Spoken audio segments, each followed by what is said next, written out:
Yo, what up, Fight World? It's your boy Ego, and I'm back with some more boxing. Make sure you guys come in and smash the like button. The best in the business is back. We got to talk about some things. Yeah. Let's see. Kamal Oz is in the mix. Ego's Army. Shout out to Kamal. We got Atlanta. Shout out to my people in the A. Matt Nuke Juice. I see you. 50,000-year-old ancient alien mummy. Why do Canelo fans get angry about Benavidez and Andrade? The same reason the Bud Buddies get mad when you mention Boots Ennis. It's the same exact, all around the world, same song. It's just the same old song. It's the same old song, bro. We keep hearing the same thing.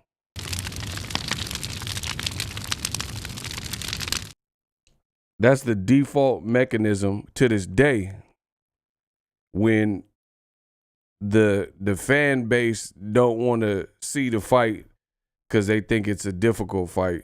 So what they do is put up an obstacle course. I'm the realest in the game. I'm just telling you what it is. I don't like to beat around the bush. That's not my style. Shout out to Kamal. We finna cook. Shout out to Natty Cutie. What's up? Shout out to Cincinnati. Baltimore checking in. Boss Red, what it do? That's my guy. Shout out to Boss Red. We chilling. I need y'all to get the likes up, though.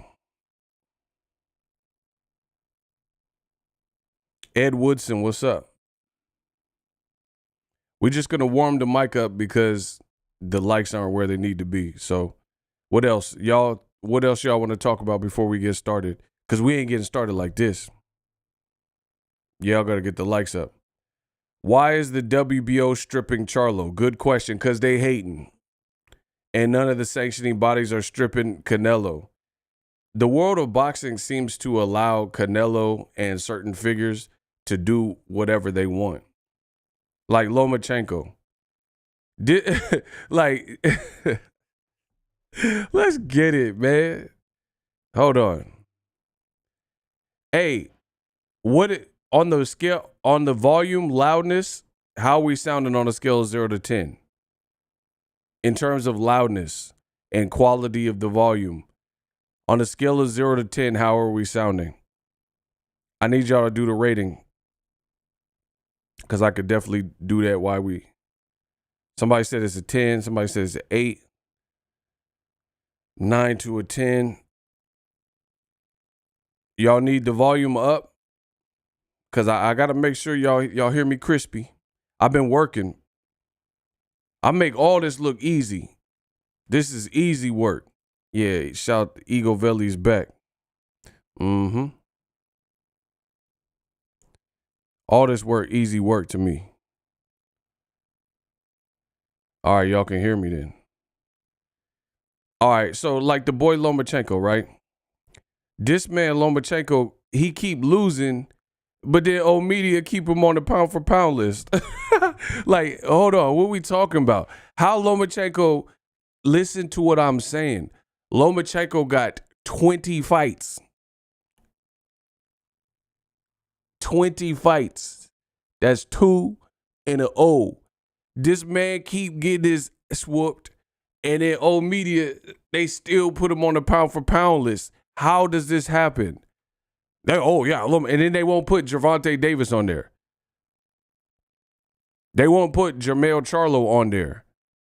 Bro, Jermell Charlo and Tank Davis have been putting up better performances than Lomachenko has.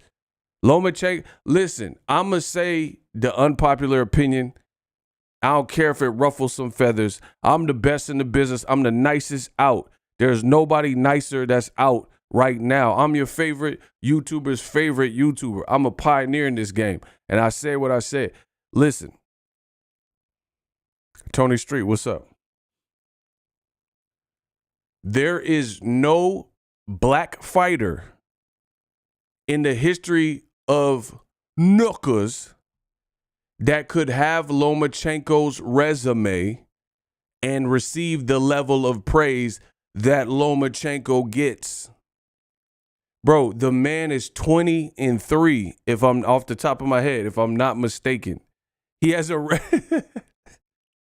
oh, it's kind of funny.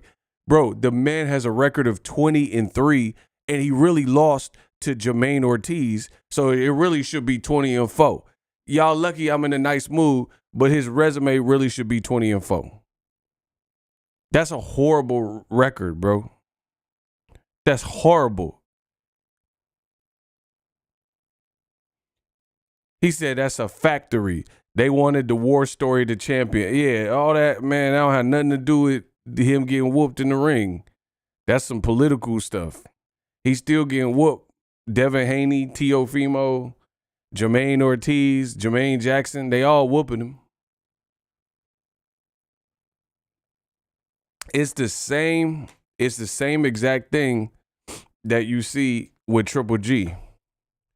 Triple G was looking beyond. Had no guys, had Max, had guys, Potts, is nothing. Bro, he was looking washed, and they still had him in the top 10 for as long as they could.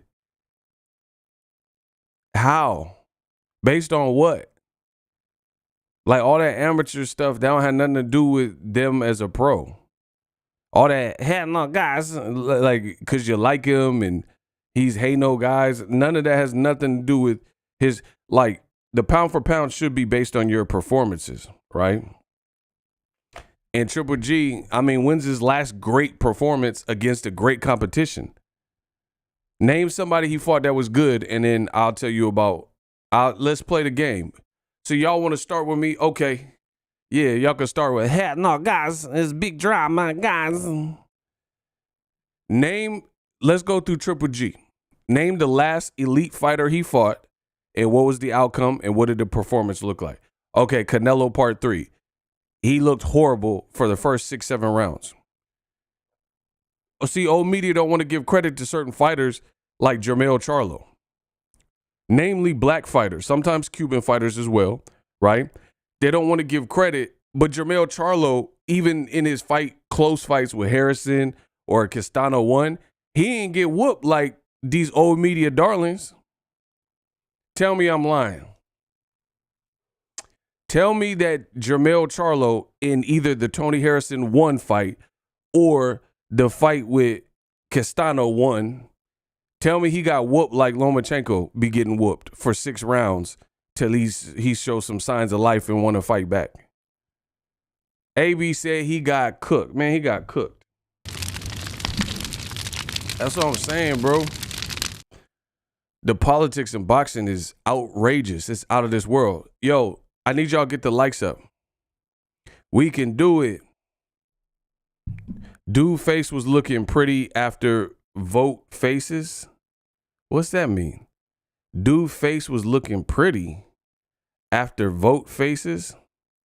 Yeah, egomaniac, you got to try that again. I don't know what that say. He was pretty. Vote faces. After both fight. Bro, Lomachenko fight, his face always looked like Hamburger Hill after every fight. I kid you not, he fought Pedraza or Mariaga or somebody, and his face looked like Hamburger Helper. Like his face always be looking like, and they say he the Matrix. Bro, what Matrix is that? You are not Neo, cuh. You are not Neo. Your face is looking beat up. Your face is looking beat up, bro. Hamburger Helper. Your face is just there, bruised and battered. Like Floyd said, hard work, dedication.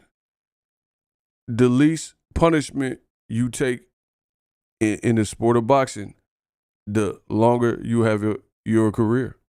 Bro, the least punishment. Lomachenko be getting punished. He be getting punished. Triple G be getting punished. They talking about they got Matrix defense. Bro, you ain't nothing Matrix to it. It's Matrix 4. The latest one, that was horrible. Yeah, if Lomachenko's the Matrix, then he the last Matrix. That movie sucked. And I like Keanu Reeves.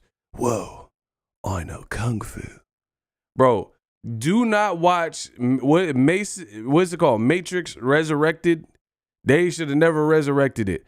The first three were on point, specifically the first two. The last one with Keanu Reeves was horrible. Who who watched the last Matrix movie? It was terrible, bro. Now John Wick 4 with my boy Donnie Yen. Bro, my boy Donnie Yen was getting busy with no vision. That was hard. John Wick 4 was hard, but the Matrix 4, that was terrible, bro.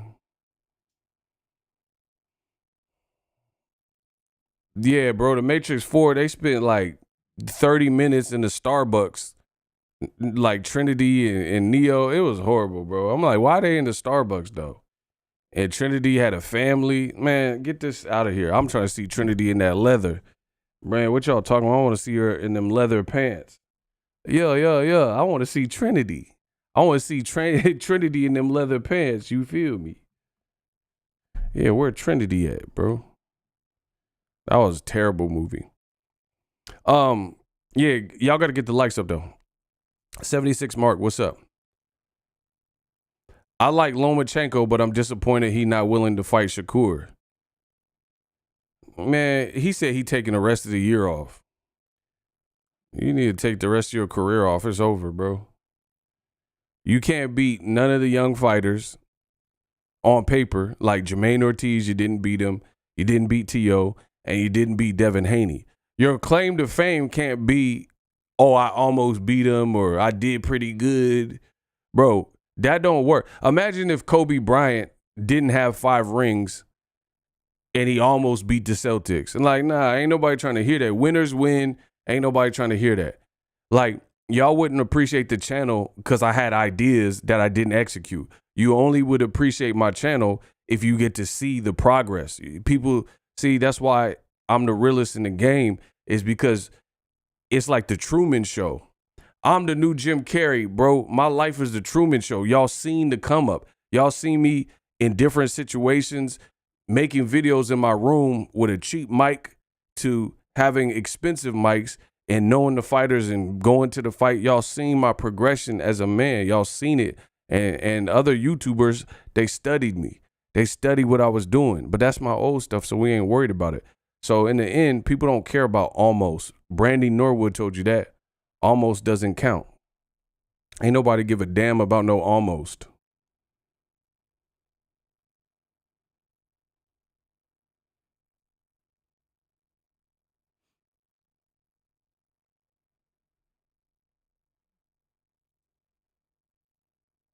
How do you have Crawford winning? Like in what fashion? Canelo really said he beat Crawford. Hey, but hold on. Okay, man, y'all don't know about boxing.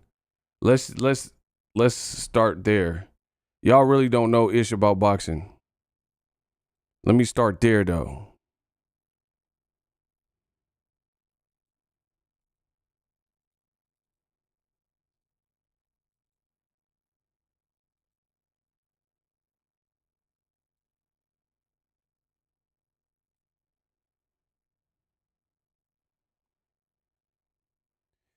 Bro, you have to understand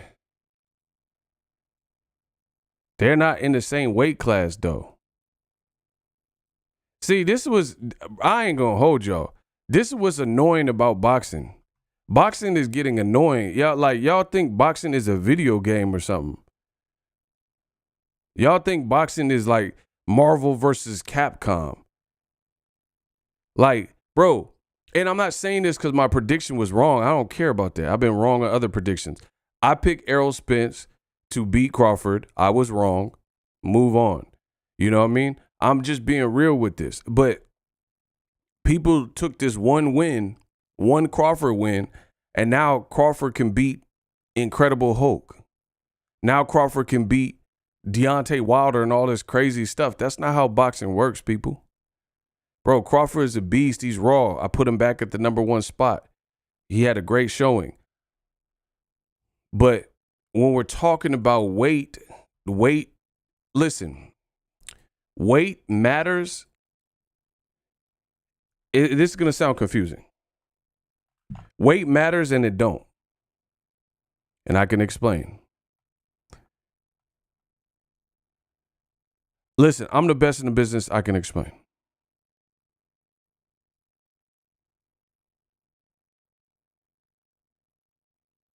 Y'all got to get the likes up. Okay, so weight matters, but then again, it doesn't. So the reason why I said it matters, but it also doesn't matter is, yeah, skills pay the bills. You can beat bigger guys based on having more skill. But there's exceptions to every rule where if you fight somebody who's insanely good and they're bigger, then that's where it gets chippy and you definitely can lose. Do you see what I'm saying? Like, you can definitely lose. Like, if Canelo were to go up to cruiserweight and fight Makbuk Air, the gods must be crazy. Some random African who's not nice. Did we get him? Canelo might be able to beat him, maybe, even with the added weight, because Makbuk Air is not that good. But you seen he was trying to starve out Badu Jack because he's actually good. And he's actually big, and he still has something in the tank. Or a better example would be the last conqueror of the cruiserweight division, which was Alexander Usyk, who's about to fight this weekend. Bro, if Canelo fought Usyk at cruiserweight, he gonna get his ass whooped. Whooped. Like, I am so confident in that. That's why he ain't doing it. He wanted to fight Makbuk Air at cruiserweight. He don't want to fight nobody real, bro. So it's like there's only so much people are willing to do. Like, even my favorite fighter, Roy Jones, he fought John Ruiz, which is still a hell of an accomplishment because you beat a heavyweight champion, but that's not Lennox Lewis, or Mike Tyson. You know what I'm saying? We dealing with bigger dudes that are like, Lennox is 6'5" and can fight. You know what I'm saying? It's not the same as beating a Klitschko. So it's like size does matter. Skills matter, but size can matter in the equation also. Ego to Dawn. What's up, Julio? Is Canelo's resume suspect? Nah, I mean, he don't have he got a good resume. There's not too many guys with a better resume. But the thing that is suspect with Canelo Alvarez is he be playing games. Instead of just building on it, Canelo will fight one good person, and then he'll go on a long stretch of fighting people in fights that nobody asked for. Meanwhile, the fights that we are asking for, he'll play these games like, you fight nobody. Like, nah, bro, bump that. Fight Andrade. You know what I mean? You could have been fought Jamal Charlo before he had personal problems, but Canelo didn't do that. See, I peep Canelo's whole steez, bro. Canelo's game is like, it's ridiculous, bro. Canelo will fight you when you defiled, off a bad performance, moving up in weight, rehydration clauses, all types of stuff. And you know what the funny thing about Canelo is? The racist Canelo fans, the ones that are racist that support Canelo and they're radical, Chupapi Muñeño Canelo man fans, the racist fans, they say and claim they hated Floyd Mayweather and claim Floyd did all this goofy stuff, which he didn't do. And then guess what? Canelo's actually doing the stuff that they said Canelo, they like Canelo some way, but then they hate the black fighter, Floyd Mayweather, and threw all this smut on his name. You dig what I'm saying? Like, come on, bro.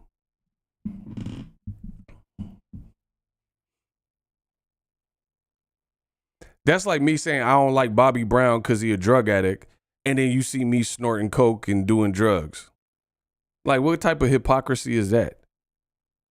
And I know you're getting bored dealing with him. Bro, how could I tell you that I don't respect Bobby Brown? I'm just making a random example. I like Bobby Brown, for the record. But how could I tell you that I don't respect Bobby Brown because he did drugs? And then you see a video of me, and I'm like, and I know you're getting bored dealing with him. And I'm on the same drugs that I claim I didn't respect him for. Bro, Bobby came out the helicopter and his mouth was like, bro, you know when the fiends, that's called bruxism. When the fiends come out, and I know you're getting bored, yeah. Bro, when your jaw when you got the typewriter jaw, bro, I went to the 7-Eleven late at night and somebody, bro, you know, bro, they be out here in the Bay all the time. Listen, you know when you go out to the 7-Eleven and the dude, you could tell he about to ask you for, you accidentally make the eye contact with him and he, like I could tell when they start looking like a mummy with the typewriter jaw, like, oh man, he about to ask. That's why I try not to make the eye contact, because once you lock eyes, it's over. They be, doom.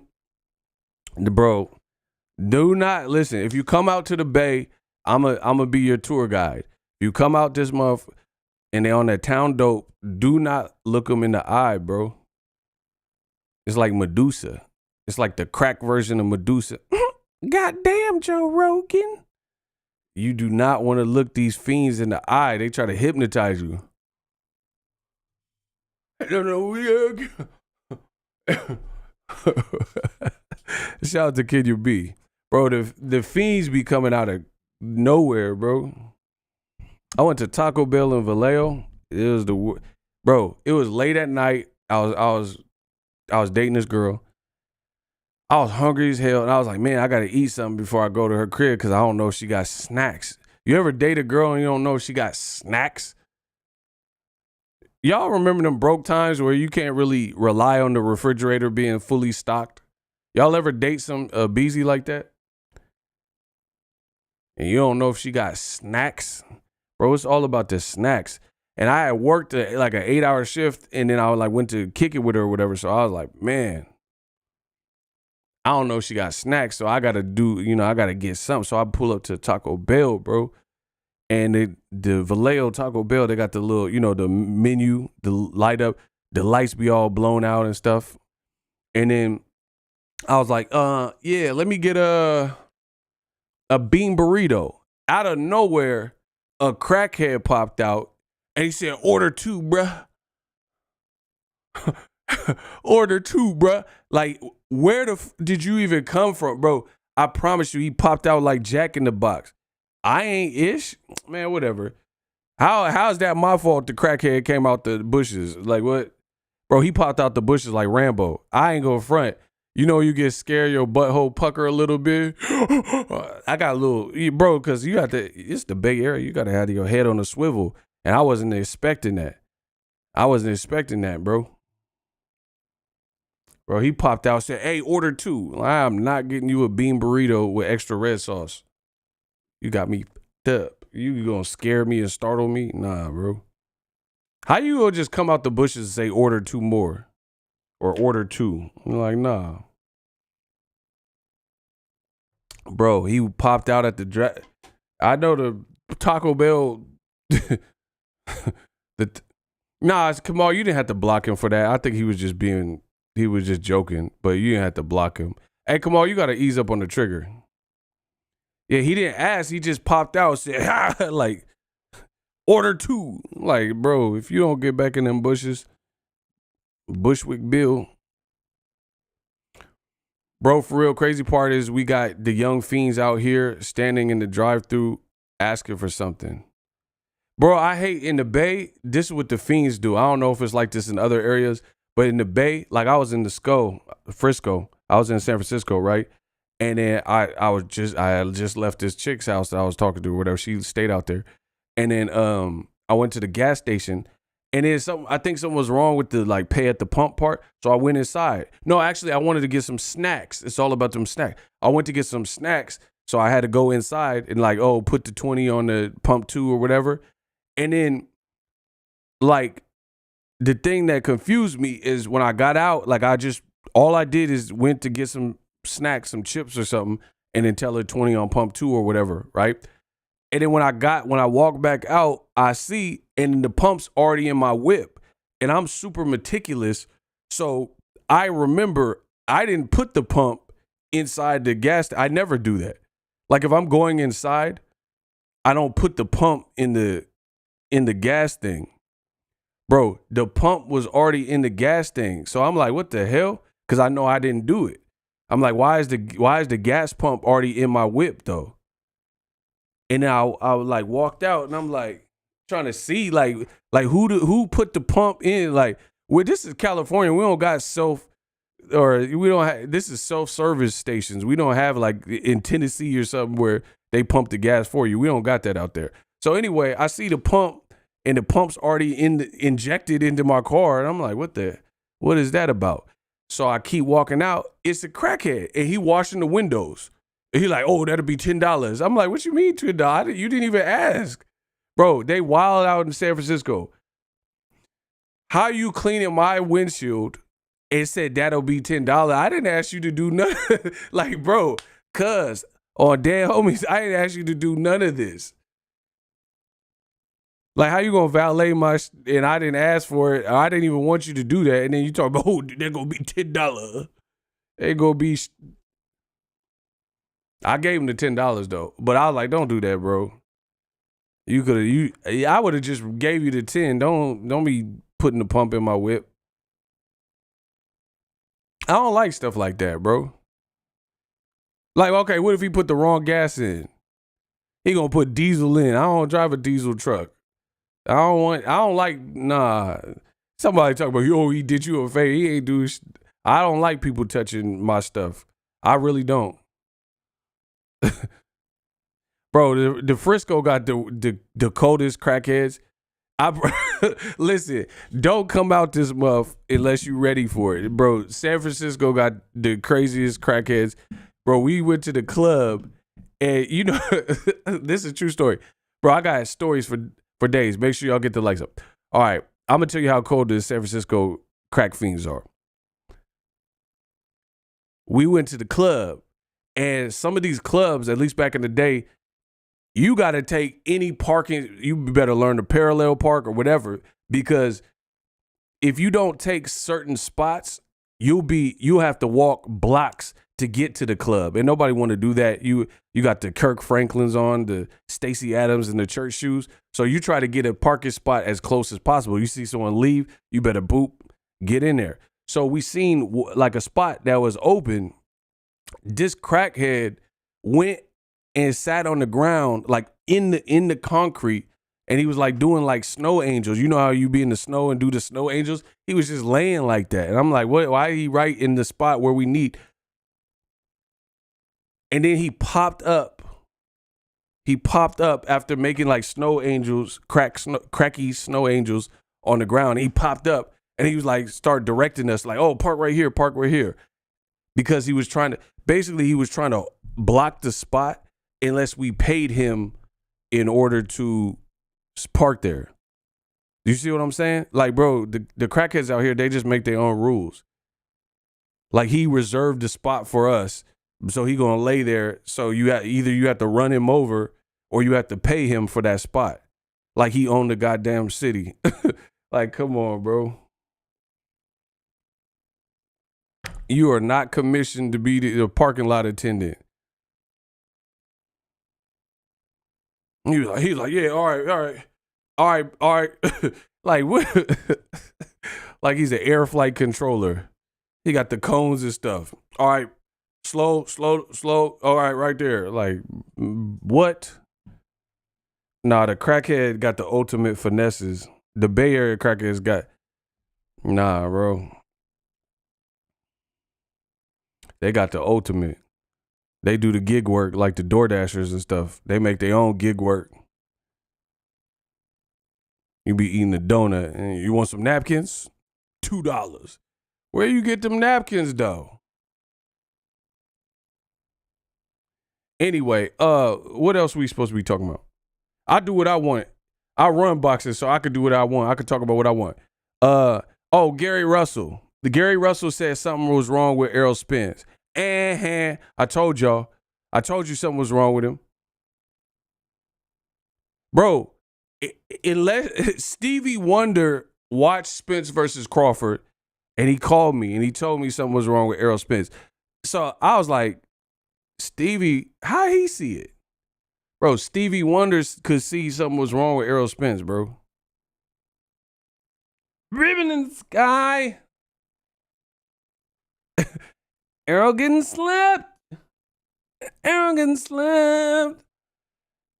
Bro, Stevie Wonder called me after the fight and said something was wrong. He said he was watching the fight and something was wrong, bro. Anybody with a brain could see something was like, he just seemed, I keep saying the same thing. And people like, I see the Bud Buddies, they be getting mad at me. Oh, come on, Ego, just give him credit. Bro, listen to me, dog. I've seen fights that were stylistic mismatches where that was it. And when there's still, if it's an elite level fight in your mind, even with the stylistic, it usually takes maybe a few rounds for that stylistic separation to show. Even Bud's team, Bomac, did an interview and he said he thought the fight was going to be harder. There's nobody, that's why I hate boxing fans. I hate y'all because y'all cap artists, Captain America. They be coming out acting like they knew everything. Oh, come on, you go, ha, ha, ha. Close your channel and all this goofy stuff. But nobody predicted the fight to look exactly like that. I ain't see one person, not one person with an intelligent breakdown that predicted it. Not like you just shooting in the dark and hoping you hit something. I'm talking about some marksman. Like, I don't see this. Some of y'all get impressed with like Hollywood movies when they get to shooting. Like Arnold Schwarzenegger, he got the Gatling gun. Yeah, get down. He just laying the whole force down in Predator. Like, bro, there's innocent bystanders and monkeys getting clipped up. You just shooting everything. You see what I'm saying? Bro, look at them old commandos and get to the chopper now. He just laying everything down. Like, that's not impressive. Like, give me a Gatling gun and I'm just spraying everything, bro. Of course you're going to hit some stuff in the process. You just spraying anything. There's all types of collateral damage and shrapnel.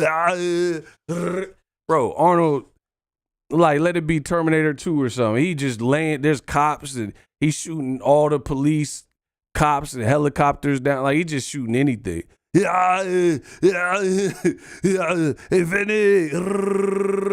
That's not impressive. For somebody who actually shoots, like, I don't know if y'all been to the range or something, that's not impressive. Anybody could get the Uzi and then clip some stuff, and they just, like, you just airing everything. What impresses me, he said the jungle came alive. I'm done. This man is quoting the Predator. Anytime. Anytime. Bro, why did... Y'all got me so sidetracked. How come the Predator would take the most random, like, sound bites and just keep looping them? That part had me crying. Anytime. Like, why'd you just pick that? Just loop it. Like, he tried to sample it like he Kanye West. Anytime. Anytime. Want some candy? Bro, who remember on Predator 2, a little kid said want some candy and he just kept looping that. Want some candy? Want some candy? Anytime. Anytime. Man, the Predator was wilding, bro. He was in the spaceship making beats, trying to collect samples. Y'all got the funnies, bro. Shout out to Mikey. You gotta say Quaid. Hey, bro. Hey, this is why I can't live stream no more. Y'all got me crying with these comments. He said Quaid. Bro, the man Quado came out of his stomach. Quaid. Get to the reactor, Quaid. Open your mind. Open Quaid. Y'all tripping, bro. That man said open your mind. That Total Rico. Yeah, athletic, demure. Hey, Vinny, what the did I do wrong? Hey, Vinny. Bro, he did not want to go to recall and get strapped up in them seats. My boy Arnold did not want to get strapped down in the seat. He's having a schizoid embolism. Hey, King Ray.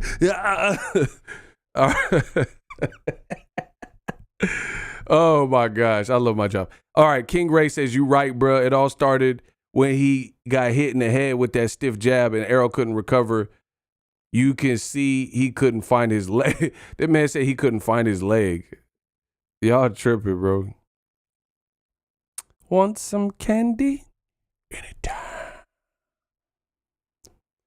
Hey, but hold on. You know what the part, I love Predator 1 and 2, but you know what the part that was kind of cap? Listen, see, my brain is too advanced. Listen. Even as a kid, one thing that I thought that was a little bit cap about Predator, like 1 and 2, is this. You got an alien from another galaxy who thrives on fair competition, right? And he likes the sport of hunting animals or humans or whatever, right? Hear me out. So you came across all these galaxies to basically spar with, like a sparring session for boxers, and hunt versus humans. But you got all these futuristic gadgets and we ain't got none of that stuff. Like, what? How is that even a sport? Bro, he'd be like, bro, he arming bombs and all these futuristic, like, come on, bro, you cheating, dog. Bro, you got a Nintendo Power Glove with he had the Apple Watch before the Apple Watch. You see what I'm saying? And he got his ass whooped and he gonna hit the bomb. Boop, boop, boop, boop, boop, boop. Like, bro, you got too many gadgets. Like, you do not want, like, you got to put them spears, like, he could cloak himself. How has he got all this gear? Like, you don't want the fair fade, bro. That's like someone want to fight you and they came with all these futuristic gadgets. Bro, like, he blew my man Apollo Creed arm off. Bro, Apollo Creed, Carl Weathers was bucking the strap. He had the blick and he was still shooting and his arm got blown off. Like, bro, come on. You got these futuristic blicks. Nah, it's over, bro. We got regular, like, revolt. Like, you fighting the Predator. He already like 6'7". He Wilder height. And he got all these futuristic gadgets and he can turn invisible. Like, that's not even fair, bro. Bro, my boy Carl Dillon, bro, Dillon's arm got blown off and was still bucking the blick. Bro, bro, 76 mark. Bro, the man was screaming with no arm. Bro, bro, his whole arm, bop.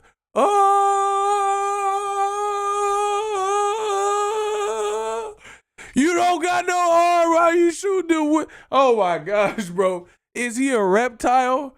He got his nervous system. Bro, Carl Weathers was really trying to go out with a fight. Bro, I promise he was trying to go out with a fight, but he ain't had no arm. It's over, cut. Bro, dead homies, it's over for you. He's it's over. If you try to fight the Predator with one arm and a nub, it's over, dog. He got too many gadgets for you.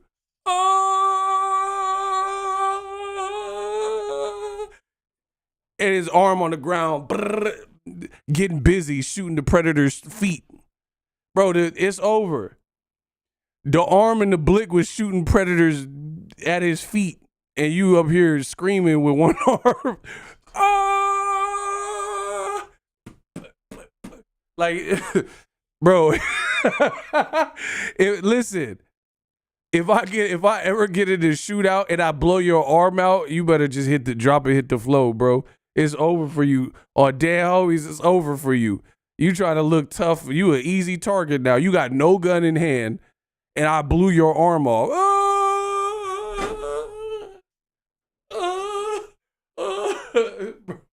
What, what you gonna do with that arm though?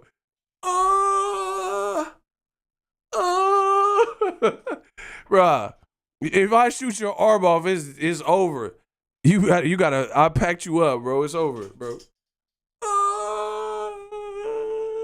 The 80s was wild. Hey, the 80s, or whatever the director was, y'all wildin'.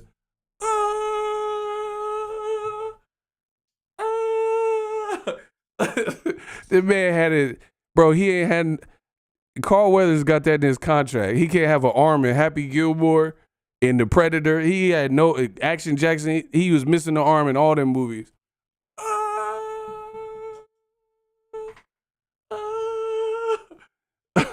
Oh my gosh, y'all got me crying with that arm. Hold on, I can't get my arm out. Hold on, bro. Oh, it's getting kind of hot. Hold on, I can't get my arm. Hold on. Hey, hit the lights, bro. I can't get my arm out. Oh, hold on. Hey, dog, I really can't get. Damn, I'm too strong. Hold on. Damn. Bro. Hey, y'all wildin', bro. Oh my gosh. No, I get claustrophobic. I ain't gonna front. Dead homies. I start getting claustrophobic. Bro, with that nub, I was getting claustrophobic. I ain't gonna hold you. I ain't gonna hold you. I had mini panic attack. Nah, I don't like being cooped up. Hey, shout out to Bruce Williams. The money keep coming. Okay. We got a $6 Cash App. Okay. Richmond Savage. Block him. Yeah, you leaving. You got that part right. You got that right. You got the right one, baby. Bruce Williams says, he who greets with fire, you got me crying, bruh. Shout out to Bruce Williams. Let's go. Yeah, listen. In case you didn't know, this is my channel. I do what I want. Don't be mad at me because you work at Jack in the Box and you can't do what you want. I'm Boxingego. I'm Big Money Ego. I could literally do what I want, bro. This is my channel. As long as I stay within the YouTube community guidelines and TOS, terms of service, I'm good. Bro, why they be on my duh? Why they be on my duh so crazy, though? You're like, come on, man. I'm a skedaddle. I'm out of here, dude. You're not talking about box. You're talking about the Predator, dude. I'm leaving. Leave. I want you to leave. I never wanted you to come here in the first place. Hey, this for Ego's Army. I'm doing it for Ego. Yeah. I'm doing this for Ego's Army. I ain't doing this for you.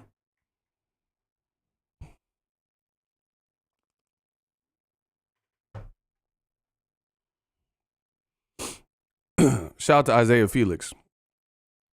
Mario, what's up? Hello, brother. What's up? He said it like a movie bad guy, like Scar and Mufasa. Hello, brother. Long live the king. I like that, though. Shout out to Mario. He said, hello, brother. So we meet again. Y'all hilarious, bro. He said I got to hit the Carl Weathers. Nah, because they be crying. Every time I do a bunch of impressions, I'm doing the movies. I'm doing all the skits, and they was crying in there. That's all you guys do is start crying. Oh, get back to the boxing. Your name's Boxingego, not Impression Ego. I came for the boxing, dude. Bro, y'all some bums. Y'all some bums. Think y'all gonna tell me what to talk about. Come on, man. I came for Canelo talk. I want to debate you about Canelo. Bro, debate these nuts? How about that? Yeah, some bums. Speaking of Canelo, bro. Predator is definitely a classic. Hey, the funny part on Predator was when my boy Bill Duke, he seen Carl Weathers get blasted, and that was his homie. And he was like, he started singing something, Jack and Jill went out there. They fetched the belly water. I'm gonna have me some fun. I'm gonna have me some fun. And he was taking off. He was taking off all his gear, and he was trying to hunt the bro. Jack and Jill, like he was tripping. He starts telling fables, and I'm gonna have me some fun. I'm gonna have me some fun. And Predator ethered him too. Bro, Predator got with both. Bro, Predator don't like niggas. He clapped, bro. That's the first time in the history of movies that the black character got like the worst deaths, black to black. I mean, back to back. You feel what I'm saying, bro? Tell me that the black actors and the two black actors in the whole movie got clapped up back to back. Bro, I'm telling you, them Hollywood writers, they be on some racist stuff. How you got the key characters, like main characters, and both the black fighters get clapped up in 2 minutes of film. And like, get these niggas off the screen. Like they tripping. Bro, I need to see who the director is, bro. Sick of these niggas. Get these niggas off my we gotta have all the best lighting for these niggas. Get them off the screen. Tired of these niggas in the movie. Bro, they had the most gruesome back-to-back. Every 80s and 90s movie, the black character had the worst death ever. Everyone. Probably early 2000s too. It was probably up until the LGBT, the BLT community or something came out. And then now all of a sudden, you know, cancel culture came out. So maybe they ain't doing it as much. Bro, 80s and 90s, Jaws. Mario Van Peebles, the shark flew out the water to eat Mario Van Peebles. He's screaming and we watching him get ate up. Deep Blue Sea. Samuel L. Jackson was in mid-sentence and the shark came out the water and gaffled him and drug him to the water in mid-speech. I'm tired of these motherfucking sharks! Bro, in the middle of Samuel L. Jackson's monologue. Man, come on, bro. How you get killed mid-monologue? Only niggas, bro. They only do that. I ain't never seen James Franco get killed in mid monologue. I ain't seen Leonardo DiCaprio. His character never died in the middle of the speech. I'm tired of my great whites. Oh! Like, come on, bro. Middle of the speech. He said Kelly Rowland got murked in Freddy vs. Jason. Yeah, she got a dilemma, all right. Everything I do, Freddy Krueger want to do, even when I'm with my boo. Yeah, you got a dilemma. My boy Freddy came for that ass. Bro, she had an Excel sheet on like a 2-way pager. And I ain't never seen that.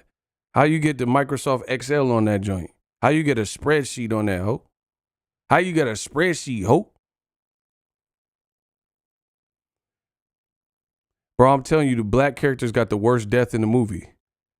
Bro, Scream 2. My boy Omar Epps was in the movie for 2 minutes. Bro, Scream 2, Omar Epps took a pee break. Bro. He took a potty break and died in the Scream movie. He went to pee. He couldn't even make it out the urinal, out the stall. He heard some noise like, oh, and he got curious. He was like, what's that? And he put his ear to the first of all, that's not even a black characteristic. Ain't no real nigga gonna put his ear to a dirty ass bathroom stall. That ain't black tendencies. Bro, there ain't no real black person finna put their raw ear. You should have wrote a white character for that. Bro, there's no black character that's finna put their ear to a bathroom stall and listen in. And then Ghostface stabbed his ear out. Like, bro, How do you stab? You got a regular knife and you stab through a bathroom stall, bro. My man couldn't flush, couldn't wipe, nothing. He was just, it's over for you, bro. It's over. Like, you ain't gonna let my boy Omar flush the toilet? He can't leave the latrine without Ghostface clapping him. Come on, bro.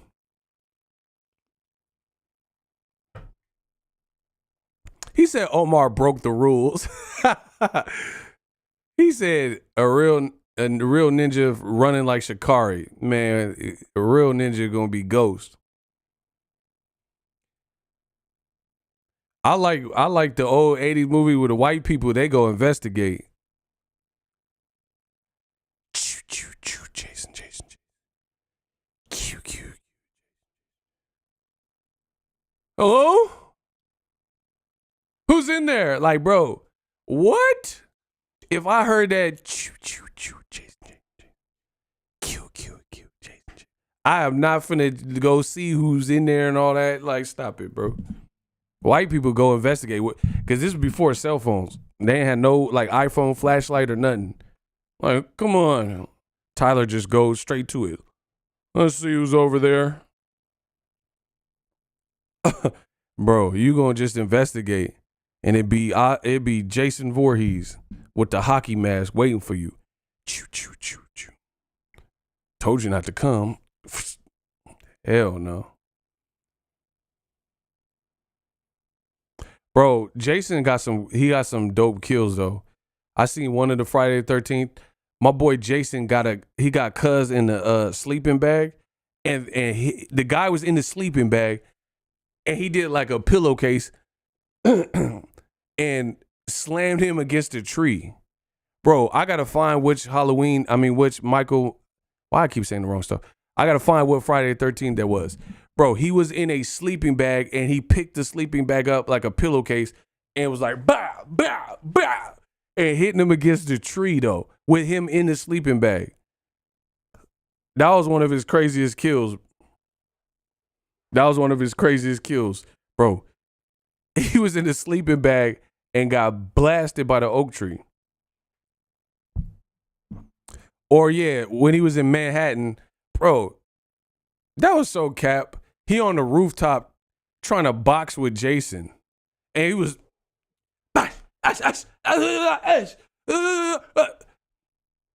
Jason was like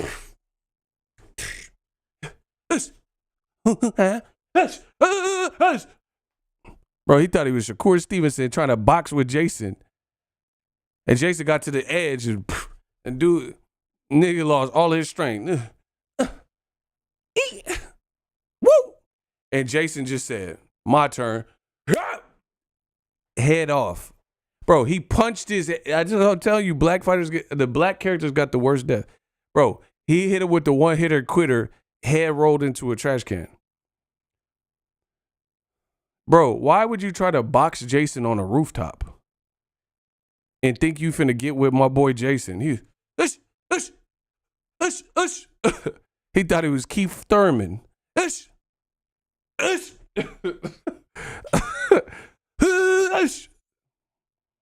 Jason was, that's all you got? Dudes, just offing. Bro, he punched his head off.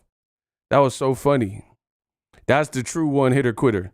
Knocked his head off his shoulder. He turned him to some shampoo. Head off the shoulders. That's head and shoulders, man. Let's get it. Yeah, y'all got to get the likes up.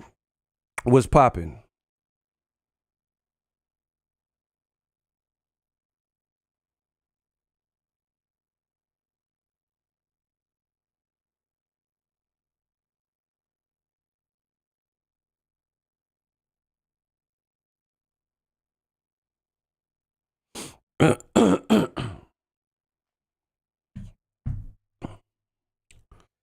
Yo, y'all gotta get the likes up. Let's get it. Let's work. So Gary Russell, he said something was wrong with Errol Spence. I mean, anybody with a damn brain could say that, because like, to me, it looked beyond a stylistic mismatch. I really think, I don't know what it is, because Errol Spence, he's taking it on the chin, but the way he was like reacting to everything, it just looked off. And like I said, I really believe that had Errol Spence looked like that in any of his other fights, he might have lost some of them fights. I just think, I don't know, whatever y'all want to say, it was just an extremely bad night in the office. And then on top of that, you in there with a killer like Terrence Crawford. So I'm not taking away credit from Crawford because it takes a special fighter to put it all together on the given night. But I mean, it is what it is. Because like before he even got in the ring, people were saying he looked high. They were like, oh, look at his eyes. People was texting me. People was on the watch party, all that type of stuff. So, I mean, you can play games and act like none of that didn't exist or whatever. See, this is what I hate about boxing. If you talk like I'm the king, I open the floodgates. I break the levees. I have the conversation. I'm the icebreaker. I'm the best in the business. And when you express yourself, like luckily for me, I can stomach it. I can shoulder it. I got the whole game on my back, man. I put the game of boxing on my back like a jam sport. It's like that. I'm the best in the business. These boys can't outwork me. But when you try to have just a standard dialogue and conversation about boxing, people, oh, you're making excuses. Bro, Crawford won. Crawford's ranked #1 pound for pound. But that I'm not going to not have an opinion because you think I'm making excuses. I'm telling you what I've seen. Two things can be true. Crawford's a beast, but Errol Spence also look. Why it's not one or the other. And boxing fans have this stupid mentality like it's either or. I'm all about options in life in general. It ain't no muff either or. There ain't nothing that's either or. I get it all. Like if I go to a nice restaurant, I want a nice dinner, but I want the appetizer too. And I'm ego, so I can do it. I'm big money ego. You see what I'm saying? It ain't, oh, I'm going to a nice restaurant. I only can get the meal. I could get the meal and I could get the appetizer. Two things can exist. Crawford, he did his thing. He showed up on the night. Props to you, brother. I was wrong. But at the same time, Errol Spence looked like something was off. And I'm not going to dismiss it and play games, whether Errol admits it or Derrick James or whoever or not. It looked like something was wrong to me. That didn't look like a version of Errol. And that was before really even the second round. He just looked kind of off. Kind of like, remember when Joshua was fighting Ruiz? Joshua looked he just looked off walking out and stuff. I need y'all to get the likes up though. Let's go. Let's work. Now, Canelo-Charlo. We got to move on to that.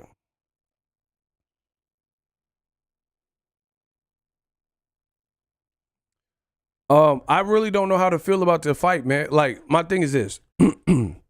This is the card of the year. They've done a great job of putting great fights on there.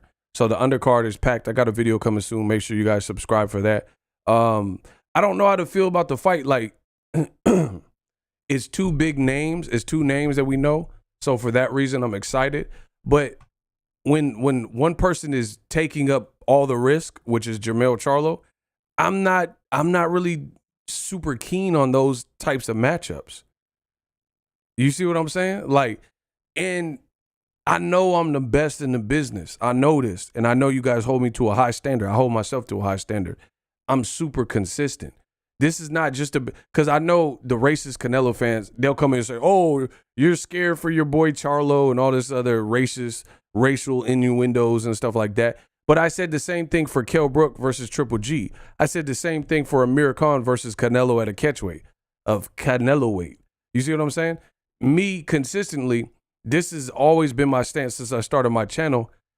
If you have more work to do in your current division, I'm not really keen on you moving up past another division to fight someone in that division. Like, the times where it makes sense is how Andre Ward did it.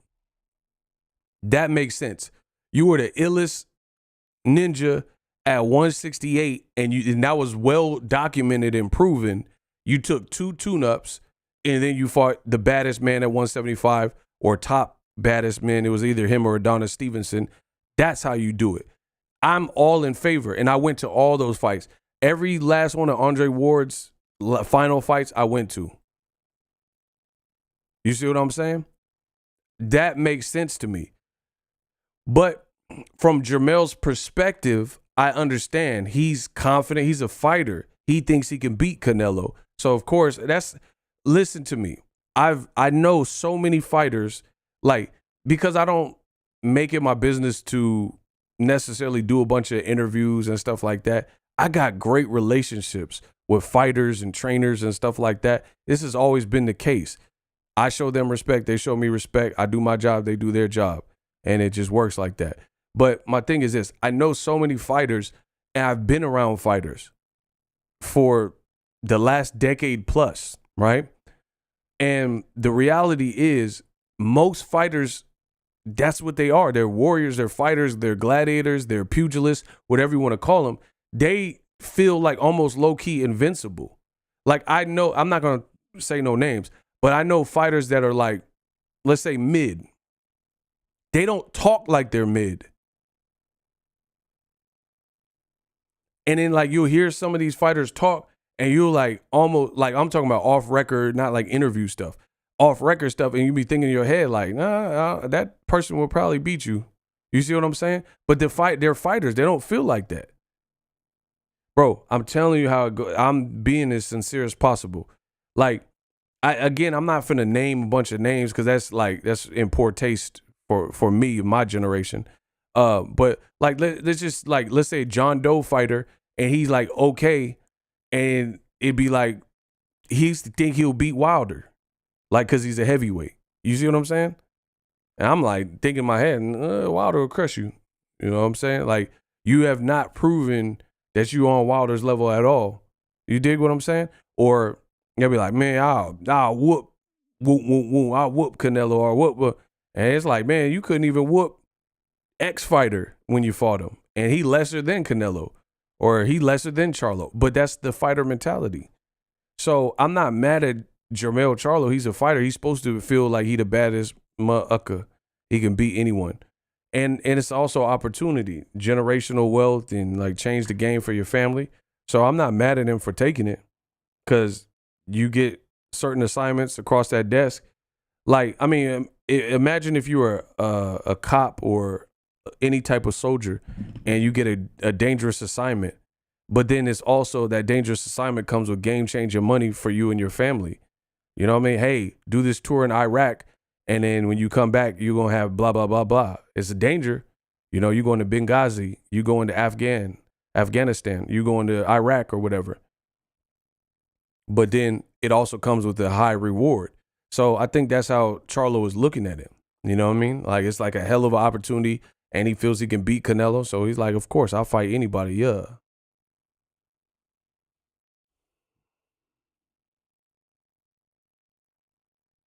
The other thing I want to talk about with the Canelo-Charlo situation is some of y'all just don't get it. I keep hearing that Charlo's bigger, Charlo's bigger, Charlo's bigger. He is bigger framed, but he's also not acclimated to the same weight classes that Charlo, his opponent, Canelo, is. It's that simple. I don't know why that's so hard for people to understand. Bigger frame, yes. Okay, so Sebastian Fundora should fight Wilder then, because they the same height. This is the level of like idiocracy that I see in boxing.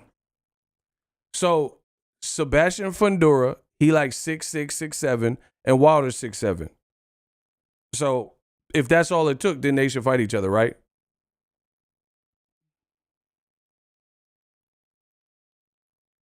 Do you see what I'm saying? And you can step down that example. Okay, he's 6'7". All right, fight a cruiserweight. Okay, he's 6'7", fight Artur Beterbiev. Bro, so I don't even have to go. Wilder's like super extreme because he like knocked dudes out with one shot. But I could step that down. You know what I mean? Like, fight somebody you've been fighting at cruiserweight that's cracking. Fight somebody like Beterbiev at 175. You're a 154-pound fighter, bro. So it doesn't matter that you packed on a bunch of muscle. it really could be to your detriment, to be honest.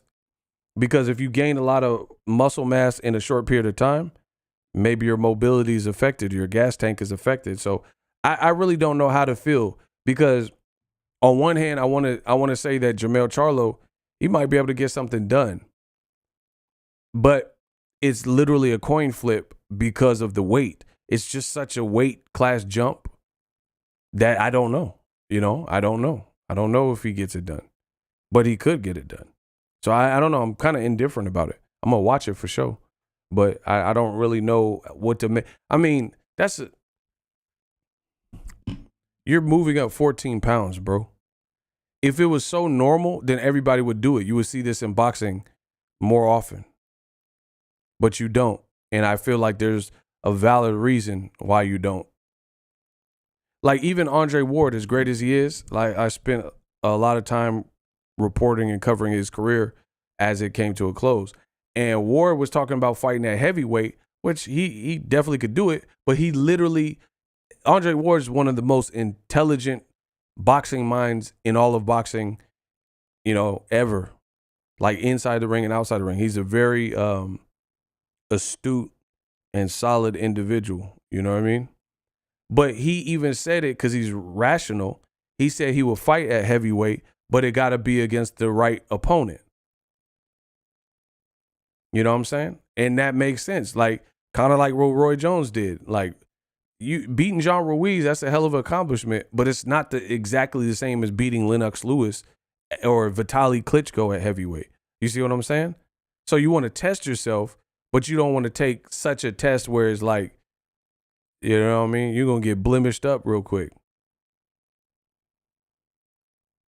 So, I don't know. The Charlo thing, there's a lot, and it's not just the weight, the 14 pounds.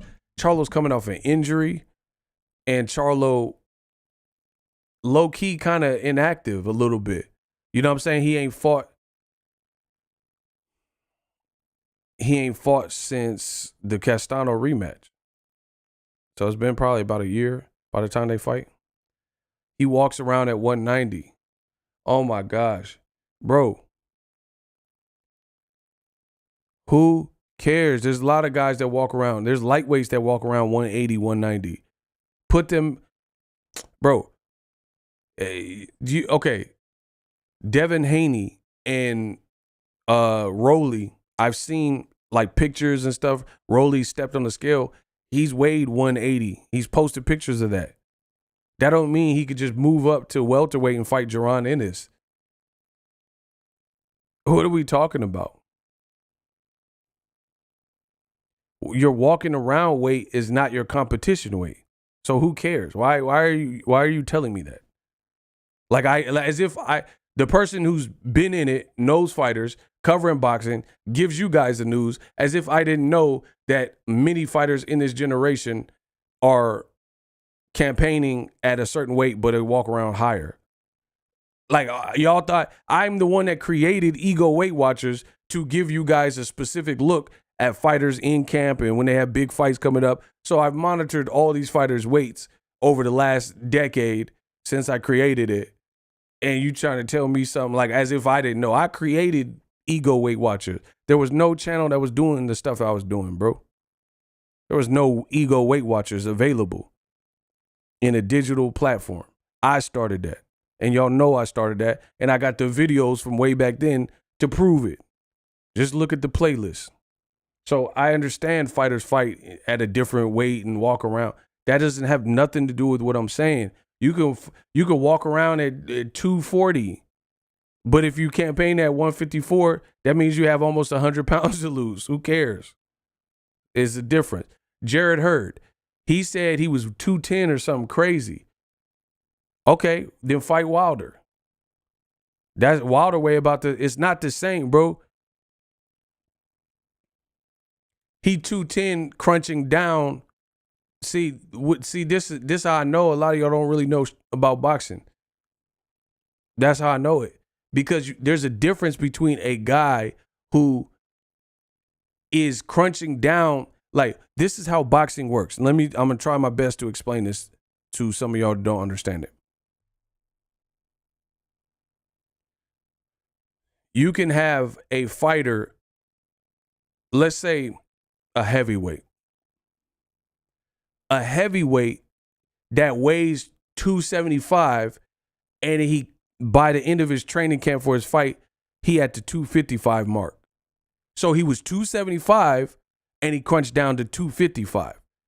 But then if you have a guy like Steve Cunningham who's chipped up, but he's not that big, he don't weigh 250. He would have to bulk up insane to get to 250 at his height and size. So one guy is working out for 8, 10, 12 weeks or whatever and getting down to 255. The other guy is a former cruiserweight, and let's say he weighs about 199, 200, and he would have to try to gain a bunch of muscle to get higher up, 230, 240, 250. How can't y'all understand that, bro? It's like Jared Hurd. He said he weighed like 210 at one point. Yeah, but he's 210 crunching down to 154. You got a guy like Anthony Joshua. He probably ain't weighed 210 since, I don't know, since he was in high school or an amateur. So that's different. He been 220 plus for the last decade. That's what we're talking about when it comes to weight. Canelo has been fighting 160 plus for 5+ years. Charlo hasn't. That Charlo. No more, no less. So I don't care what his walk around weight is. He's not acclimated to the weight class. It's that simple. You can bend it, pull it, push it, try to prove me wrong, but you can't, because I'm the best in the business and what I'm saying is true, right? So you're still at a disadvantage because you're 180, 190, you're crunching down to 54. Now you're 180, 190, crunching down to whatever, 168. But I've never watched you go 12 rounds at an elite level at this new weight. I've watched Canelo Alvarez go 12 rounds at 160 or higher. 160, he did it with Danny Jacobs.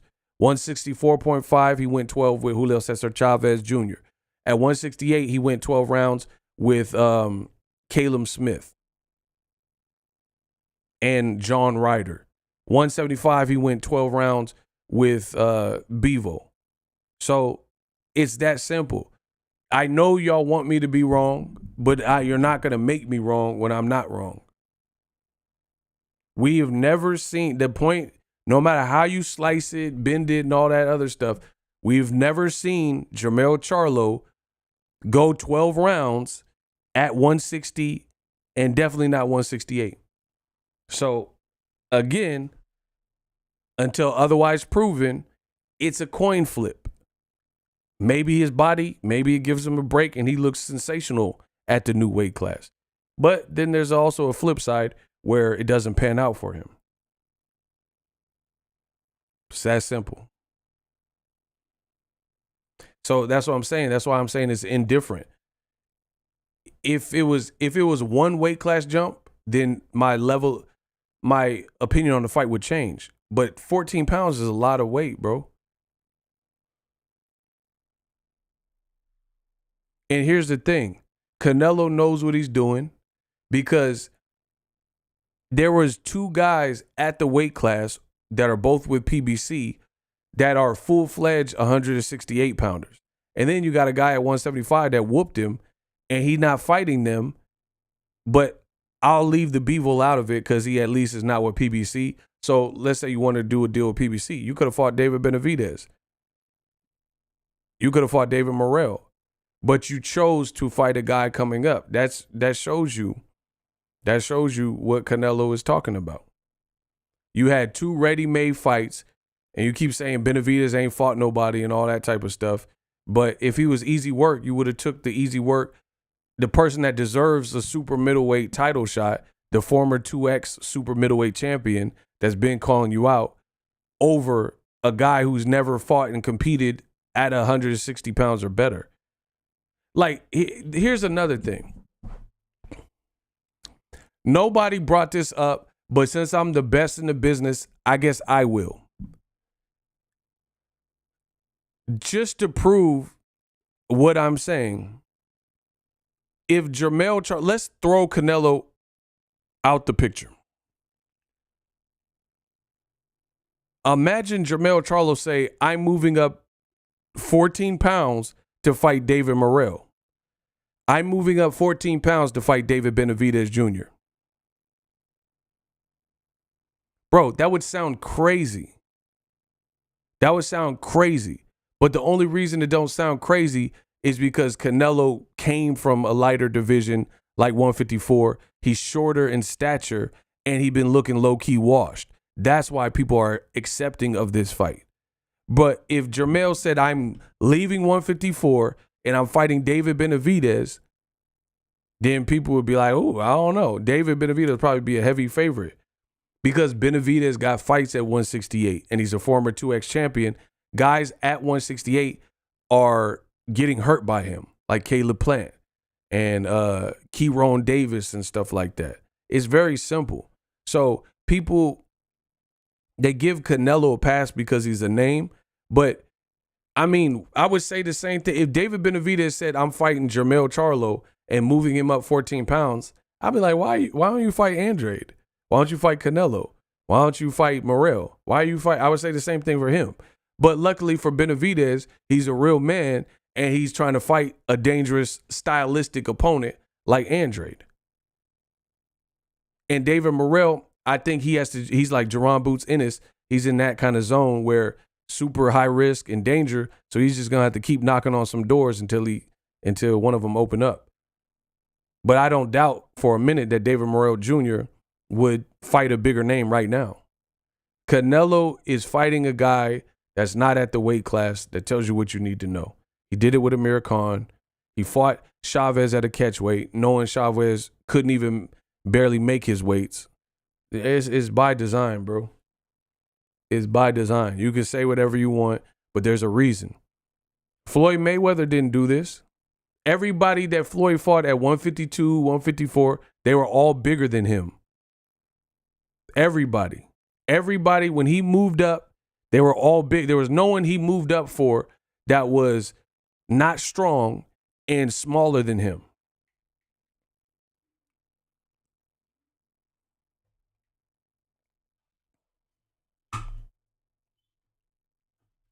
It's that simple. Man, Canelo, he was like 165 on the night of fight. Floyd was like 151. Canelo outweighed him like 15, 20 pounds something. And look how big Canelo looked next to Cotto. Bro, Canelo, he a vulture. He a good little fighter, but he a vulture. He preying on certain like handicaps. It's that simple. Like, he want to fight European bigger guys. And it looks crazy, but it's still some European bigger guy that no one thought could beat you no matter what. Taller, same size, smaller. No one thought John Ryder could beat you. Caleb Smith was bigger than you. Rocky Fielding was bigger, but none of us said that guy could beat you. But you got taller guys that people think could beat you, like David Morrell Jr., Andrade, and David Benavidez, and those are the guys you're not fighting. We know why, bro. It's that simple. Y'all can run from it or whatever. It's what it is. You're willing to fight someone bigger when the style is tailor-made for you, like some European guy that's a domestic level guy. Like John Ryder, he's not, he ducked David Morrell. What are we talking about? Bro, if David Morrell fought, okay, first of all, John Ryder and Eddie Hearn ducked David Morrell. That's facts. He just got whooped by Canelo, lost or whatever. Put him in with David Morrell right now. He calling out Golovkin, who's semi-retired. He'd rather fight Golovkin than to fight David Morrell still to this day. And I promise you this, if David Morrell and John Ryder fought next, John Ryder is getting stopped. It's not going to go 12 rounds in Mexico and all this stuff that Canelo did. He will get stopped. He marked that down, book it. But Eddie Hearn knows this, so he's not going to make that fight. And please call my bluff. Please, I'm praying and hoping that Eddie Hearn and old media call my bluff and make David Morrell Jr. and John Ryder so we can see. He's getting stopped because the Adios Yasinio or whatever the dude, the one that David Morrell put in a coma, he was durable as hell and he was tough. So and he got put in a medically induced coma, messing around fighting David Morrell Jr. So all that tough stuff out the window when your body is not responding well to it. You see what I'm saying?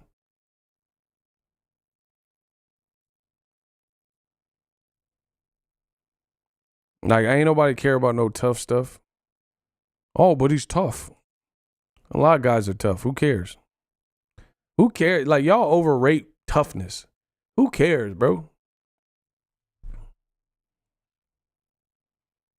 Like, if you was just in the city, let's say you was in San Francisco, and you seen somebody get shot, and they get shot in the stomach, and they drop to the ground, and the car speed off, and then the person get up, and they holding their stomach.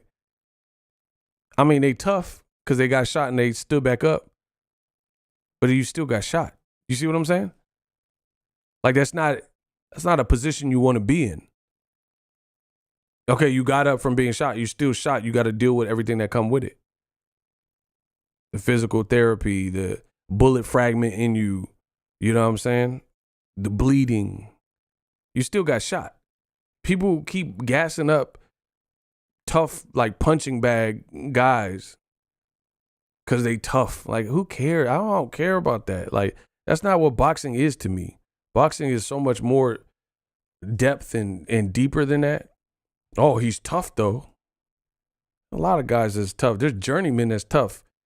Their record ain't tough. It'd be like 11-49. Like, you know what I'm saying? Like, I mean, you can find that on BoxRec all day. A bunch of guys who's tough and get beat up. So you ain't never seen me like overly praise that. I don't care about that.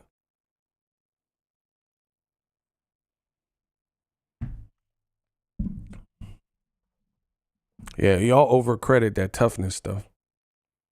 Hey, y'all got to get the likes up.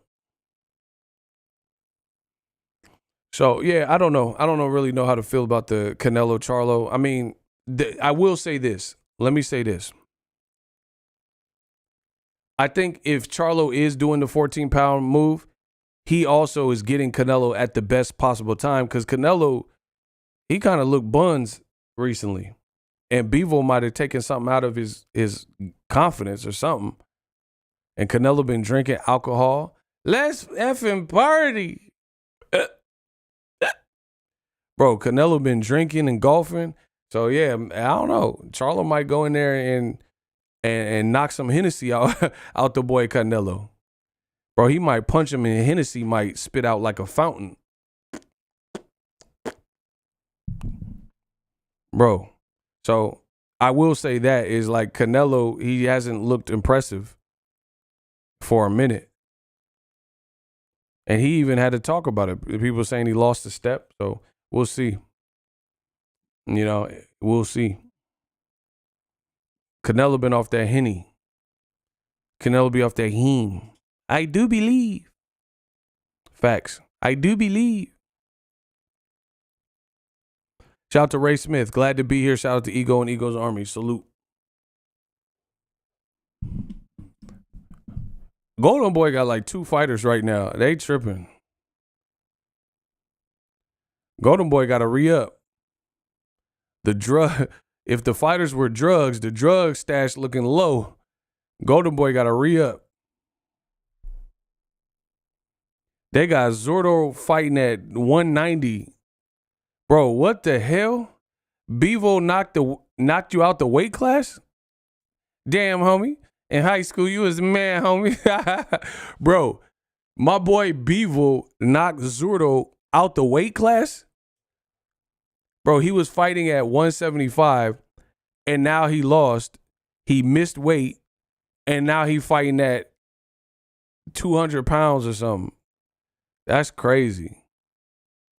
That's insane. Kamal Oz, Canelo versus Jamel is a mismatch, and it's fool's gold. I mean, maybe Jermell could do something. I don't know. I'm not going to write him off, but I do know weight class jumping is not usually. It usually does. Okay, put it this way. Excluding anything from the 80s, 90s, when they didn't have Olympic-style drug tests, I don't know what was going on back then. Some of y'all wasn't even born. Name a fight where somebody jumped up double-digit pounds and it worked out favorably in the last 10 years from boxing only. In the last 10 years, so 2013 to now, name a time in boxing where there's a high-profile fight, somebody moved up double-digit weight, and it played out favorably for them. Because, yeah, Pacquiao beat Oscar, but that wasn't in the last 10 years. I know that because Oscar wasn't fighting in 2013.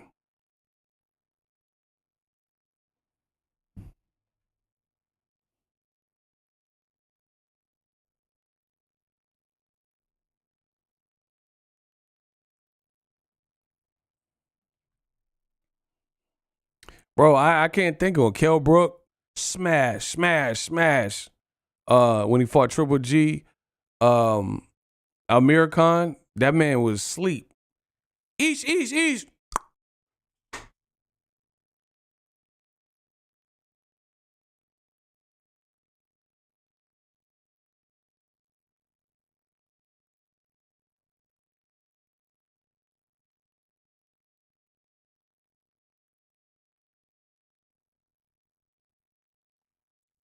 All day Dre, that's cap. He said Usyk, but that's heavyweight. That's cap. He didn't move up double digits in one fight and fight someone elite. He fought two. He was supposed to fight Tyrone Sprong. Then they said he failed a drug test, so they put him in with Chaz Tablespoon, an inactive veteran fighter that was older. Then he beat him. Then he had a kind of a war with Derek Chisora. Then he fought Joshua. So he didn't just jump up. He didn't just fight Tony Bellew and then jump up and fight Joshua. He might have messed around and got slept by AJ. Meet with me. It's me. It's Mad. Bro, Joshua might have slept. Bro, I'm telling you how boxing works. If Usyk would have just jumped, didn't do the two tune-ups with Derek Chisora and Chaz Tablespoon, and he moved up and fought Joshua, he might have got slept. Sleepless in Seattle. He might have been slept. Saddam Ali versus Cotto. Man, come on, bro. There was one weight. That was a 147 pounder. Saddam Ali was definitely bigger than Cotto, and Cotto that was the last fight of his career. Cut it out. Somebody, what else y'all saying? Broner versus Paulie. I mean, that one works, but Paulie, he ain't the biggest puncher. You seen what happened the very next fight with Maidana, when there's someone who can bang. It didn't work out well for Broner in that fight. So basically, the time it happened is when Broner fought Paulie Malignaggi, a guy that was considered the weakest champion at the time, because it was like Keith Thurman was on his. You better not duck me, Thun. You better not. I'm coming. So Paulie was literally considered the weakest champion with the weakest power, and that's the guy that Broner had a split decision victory over. Canelo don't hit like Paulie. Stop it.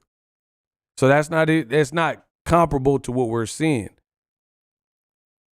So Jermell, he's gonna have to be he gonna have to be special on a given night, and then Canelo gotta possibly look washed, because it's an uphill battle. Put it that way. Jermell gotta go through smoke and some fire. If there was naturally fighting in the same weight, like if it was at 154, I wouldn't be saying these things. I'm talking about 14 pounds for any man is a jump. Shout out to Kamal Oz. Let's go. We got $20 from Kamal. He says 2 of Canelo's last 3 opponents, Canelo, didn't fight at 168 and were inactive. See? While he holds the belts hostage, also running out of Buckingham Palace guards, Andre Benavides Morel, Billy, and Skull are more deserving. It's different energy. Bro, everything that the Canelo Chupapi Muñeños, the racist ones, they said they hated the black fighter Anuka, Floyd Mayweather, and they claimed he did all these things. Oh, Floyd, he's cherry picking. He waits for people to get old. He's blah, blah, blah. He's waiting for him out of prime. That's all Canelo is literally doing. Floyd wasn't doing all that. Ricky Hatton was undefeated. Canelo was undefeated and bigger. Maidana was coming off a career high beating Broner that shook the world up. So he had a lot of star power from dethroning Broner.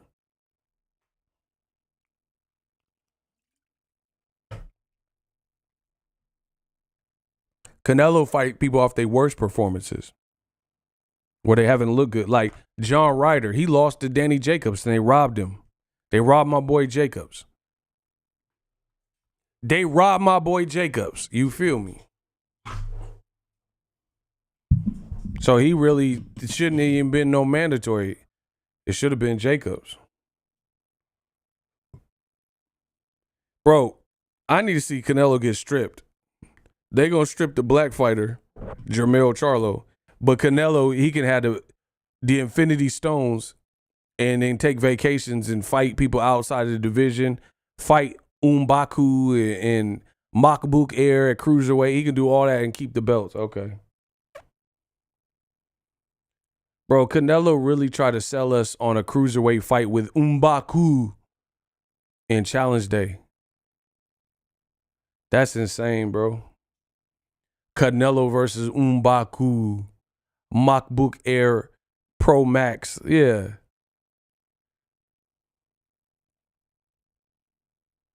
But like I said, the good thing for that's in Charlo's favor is he does seem like like he has the clutch gene, and he is strong. And Canelo been looking pretty washed, and he been drinking hella alcohol. Canelo be like, I ain't trying to turn y'all alcoholics. I'm just trying to turn y'all Chupapi Muñeños to thugs. Bro, Canelo said he ain't trying to turn y'all to alcoholics. Hey, what song is that from? Y'all don't know. Y'all don't know y'all. I ain't trying to turn y'all to alcoholics. I'm just trying to turn y'all to mother thugs. What song is that? Let me see who know they music. They hip hop. Bro, Canelo, he drank. He been drinking. Let's effing party. Bro, you need to quit golfing and quit partying.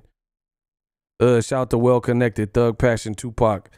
Okay, I guess y'all do know your music. Shout out to King Dubose. Bro, Canelo he better stop drinking. Charlo might punch the Henny outing. Anything is possible. Bro, he better stop. Bro, he better stop. He been fighting since he was 15 in Mexico. He better stop. He get the Henny punched up out him. Bro, Charlo might knock a Modelo out the boy. The Bud Light. he better be ready. Anyway, that's my time. Subscribe to the channel. I got more heat to come. I just wanted to go live. I'll be back. Hit y'all over the head with some of that real ism. Mañana. Peace.